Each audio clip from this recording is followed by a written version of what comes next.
Поговорю, если он еще велится. Вечером, When если she я там moves, I своим talk to детям her. уделяю In the внимание, evening, там when I read сказки stories to читаю, my children, рассказываю. I do Конечно, the same for the бывает, baby. упоминаю, что не только своим. It's late February 2019, and Natalia is 9 months pregnant with a baby girl. It's not her child. She's a surrogate mother. She's carrying the baby for parents from Germany. It won't be long now. Конечно, буду рада за It's них. such a joy to Это ж hold your такое own классное child for the first впечатление, что time. взять I'll be первый раз happy for своего them. ребенка на руки. Natalia's own children are visiting her today. For the final months of the pregnancy, Natalia has to live close to the clinic in Kharkiv. Normally, she lives with her children and her partner Dmitro in a town some 50 kilometers away. This is how Natalia makes money. There's virtually no work to be had here. Dmitro earns the equivalent of about 200 euros.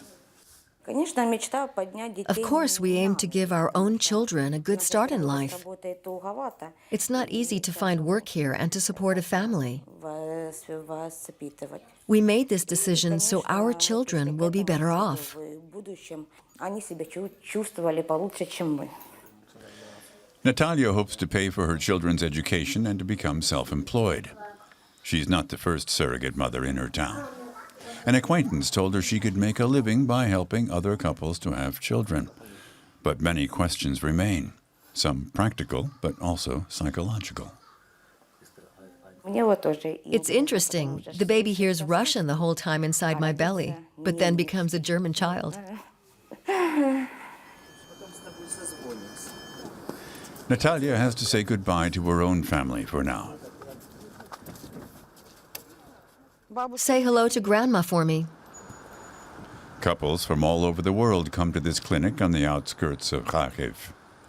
Among them, the German couple whose baby daughter Natalia is carrying. They wouldn't talk on camera, fearing they would be recognized at home. Another woman from Germany did talk to us. We'll call her Anna. She's in her early 40s and has unsuccessfully tried to get pregnant through in vitro fertilization 6 times. She and her husband refused to consider adopting. A surrogate mother for a donor egg cell was the only option left. In Germany, that's illegal. Anna sees this as hypocritical. In Germany, surrogacy is prohibited, even though many well-known and wealthy people do so. And then the Youth Welfare Office treats you like the worst criminals ever. These cases are lucrative for the clinic in Kharkiv. The doctor in charge explains that a surrogate pregnancy with a donor egg brings in at least 30,000 euros, sometimes twice that amount. It depends on the specific needs and wishes of the parents. Ukraine hosts a few hundred surrogate pregnancies each year, he says, with demand growing. Customers are coming from as far away as Latin America and Australia. More and more are coming. Ukraine has become a popular destination for would-be parents.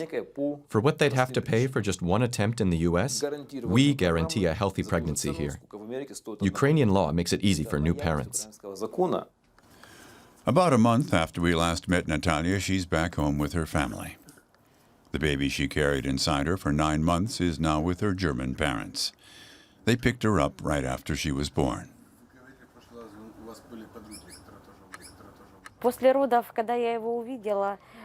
To be honest, I did feel pretty confused after the birth. On the one hand, you understand that it's not your child, but on the other, you want to know all about it.